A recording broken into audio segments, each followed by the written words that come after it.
Hello and welcome to this week's What's Hot. Well, there's a lack of clarity about which direction the markets will take due to the Iran-US tension, but what is absolutely clear is that Boris Johnson is bonkers. And yes, I'm afraid spilling red wine on a sofa is a no-no in my household too. Okay, Monday, and we saw gains of approximately 25% for Regency Mines, all down to a boardroom reshuffle at the Natural Resources Exploration and Development Company. Dr. Nigel Burton and Ewan Ainsworth come on board as non-executive chairman and independent non-executive director respectively, and executive director Scott Keynes becomes chief executive. Well, on the downside on Monday we saw a drop of 50% for MySale.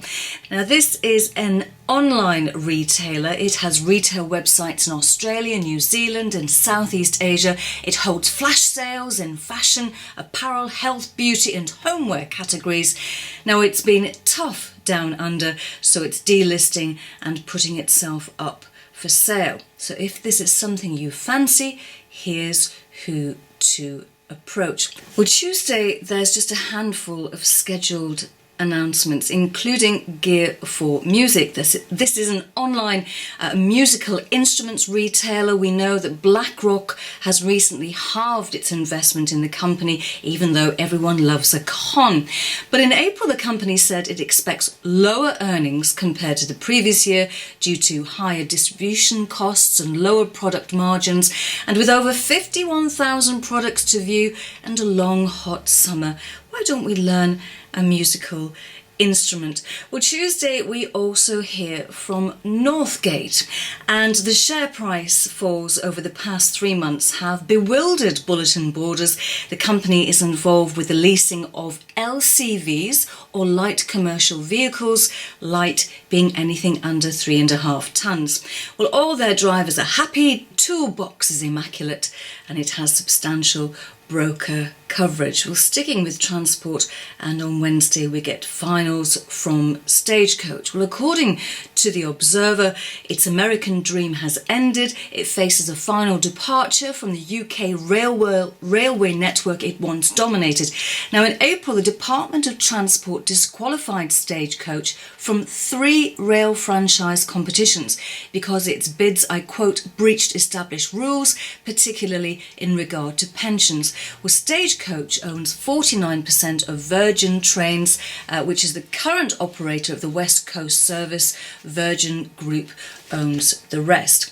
Now, Thursday is a big day for AGMs, and I urge you to go to the lse.co.uk website, look underneath financial calendar and get yourself a cup of coffee, or if it's slightly later, maybe a pint of beer, because on Thursday we get finals from Greene King. Now, in April, the UK brewer and pub and inn operator said it expects profit for its recently ended financial year to edge higher.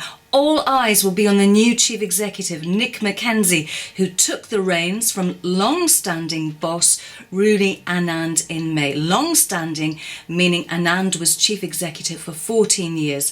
And with more of us opting for staycations, will McKenzie extol the virtues of the company's 131 inns. Well, Friday, it's a light day, but we do get finals from Providence Resources, involved with Irish oil and gas prospects. Plenty of chatter on the chat rooms, but very little about the company and a lot about abject snobbery, what a certain word really meant, and Boris Johnson. So this What's Hot ends in the same way that it started, Borisgate. I'm sure there'll be plenty more of that in the coming week. But until I see you next week, take care. Thanks for watching.